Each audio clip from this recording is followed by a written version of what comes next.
Hi, I'm Francis French. I'm Director of Education here at the San Diego Air and Space Museum. I'm also a space historian. Welcome to my world. A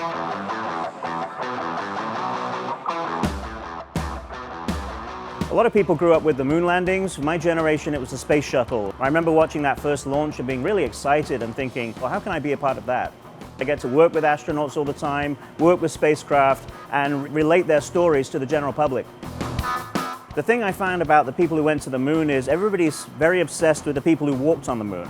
But there are guys who went around the moon on their own for 3 days who in many ways had a more exciting career. If you can imagine you had one chance to visit Earth and you got the choice of you could come down to one little piece of Earth and walk around it for a couple of hours, or you could be going around the Earth for 3 days in a spaceship looking down at all the oceans, all the mountains, everything in its beauty and glory and capturing it, I think I'd probably choose going around the Earth. He got rid of the other two people, had the spacecraft all to himself, and had nothing but the universe to just drink in for 3 days solo.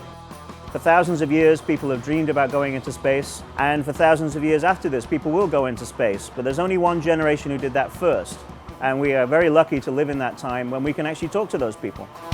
There is nothing like watching a space launch live. You see that light up the whole area for dozens of miles around. So at first, you're watching this incredible view in total silence. Then a couple of seconds later, the shockwave hits you in the chest and rattles the building around you, and you feel the intensity of those engines, as well as seeing this thing very slowly lift off the pad, a lot slower than you think is safe. You're wondering, is it going to be okay?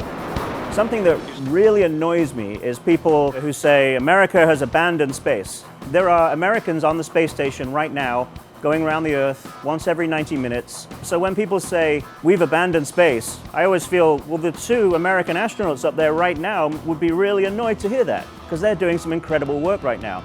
The space station is as big as a football field. It's put together by human hands. It's an international cooperative effort. It's the most incredible engineering achievement humans have ever done. So to say America is not in space always kind of gets to me, because I'm thinking the most incredible thing Americans have ever done is in space right now, and people don't know about it.